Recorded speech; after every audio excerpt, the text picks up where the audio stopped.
पहला क्वेश्चन है, सिंधु घाटी सभ्यता की सबसे पूर्वी सीमा कहाँ स्थित है।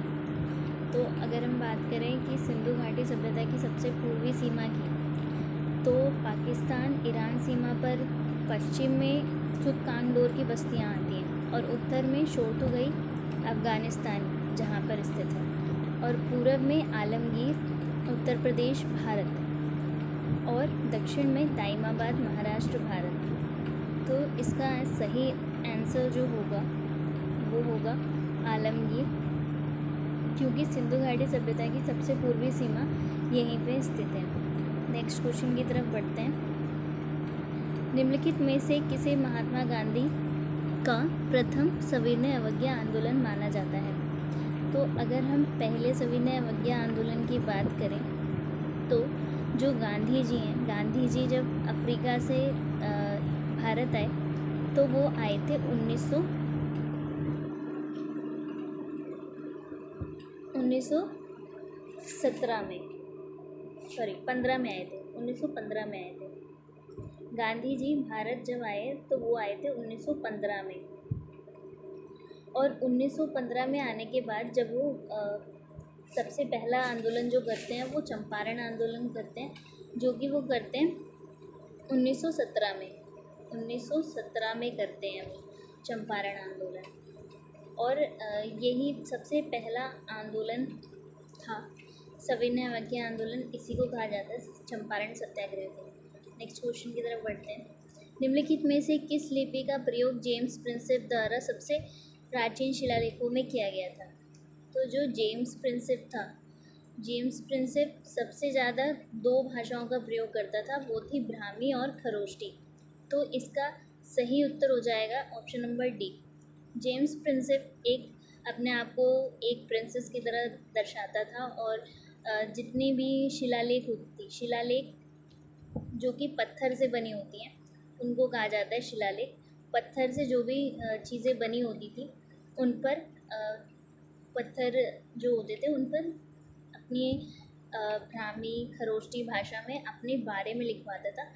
इसीलिए जेम्स प्रिंसेप की सबसे प्राचीन शिलालेख अगर आती है तो ब्राह्मी और खरोष्टी भाषा में या लिपि में लिखी गई है।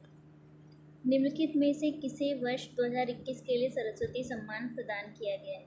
तो इसका आंसर हो जाएगा रामदरस मिश्र। नेक्स्ट क्वेश्चन की तरफ बढ़ते हैं। क्वेश्चन नंबर 5, पशुओं को पालतू बनाने की शुरुआत किस काल में हुई।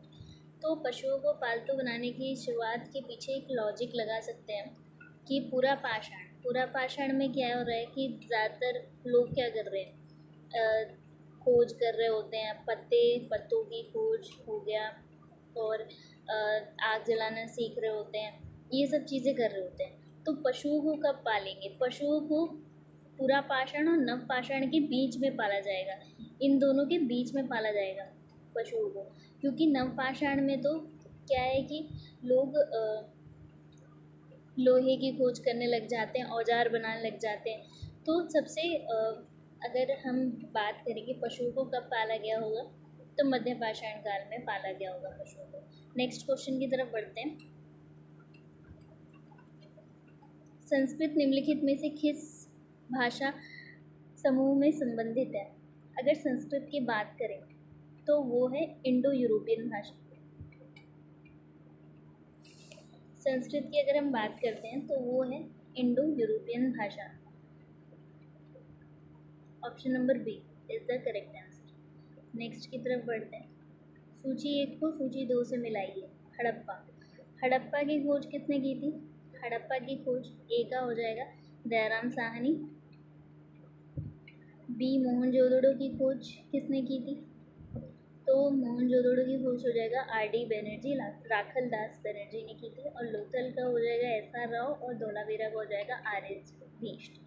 तो इसका जो सही उत्तर होगा वो होगा, देख लेते हैं, हड़प्पा ए का 2 होना चाहिए। इसका सही उत्तर हो जाएगा option number B. Next question की तरफ बढ़ते हैं। निम्नलिखित में से कौन सा मध्य पाषाण स्थल बिहार में स्थित है। तो अगर मध्य पाषाण स्थल की बात की जाए कि कौन सा बिहार में स्थित है, तो वो है लंगनाज। B, option B correct answer हो जाएगा। नेक्स्ट की तरफ बढ़ते हैं।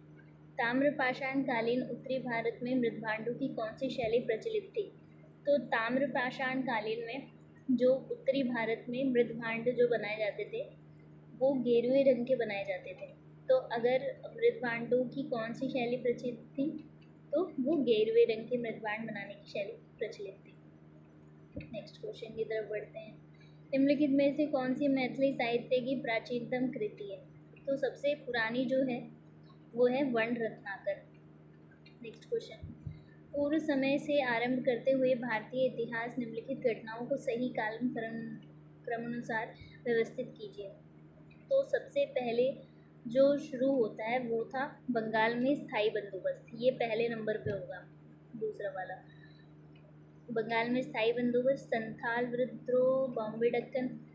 इसके बाद आएगा बॉम्बे दक्कन, संथाल विद्रोह, फिर नहीं सही है। इसके बाद आएगा बॉम्बे दक्कन, फिर उसके बाद आएगा संथाल विद्रोह और फिर फोर्थ आएगा। तो यानी कि सेकंड फर्स्ट किसमें है? इसमें। Option number B correct answer हो जाएगा। नेक्स्ट, भारतीय वस्त्र के संदर्भ में निम्नलिखित कथनों पर विचार कीजिए। भारतीय वस्त्र के संदर्भ में देखें तो शिंज एक छापेदार सूती वस्त्र है, ये बिल्कुल सही है। बंडाना शब्द का इस्तेमाल गर्दन अथवा सिर पर पहनने वाले चटक रंग के छापेदार गुलबंद के लिए किया जाता था, ये भी सही है। भारत में पहली सूती मिल वर्ष 1854 में बम्बई में कताई मिल के रूप में स्थापित हुई, ये भी सही है। तो इसका जो करेक्ट आंसर होगा वो हो जाएगा उपयुक्त में से एक से अधिक, ऑप्शन नंबर डी। प्रतिहार शासक महिपाल प्रथम था। राजवंश का प्रथम शासक, उसने गद्दी तो हासिल की परंतु राष्ट्रकूटों ने उसे पराजित कर दिया, ये इसका सही आंसर हो जाएगा, option number B. Next question की तरफ बढ़ते हैं। निम्नलिखित में से किस क्रिकेट टीम ने वर्ष 2022 का रणजी ट्रॉफी फाइनल जीता है? तो वो क्रिकेट टीम है मध्य प्रदेश की। 6 विकेट से हराकर जीता गया है। निम्नलिखित में से अर्थशास्त्र के लेखक कौन हैं? तो अर्थशास्त्र के लेखक हैं चाणक्य, जिन्हें विष्णुगुप्त भी कहा जाता था।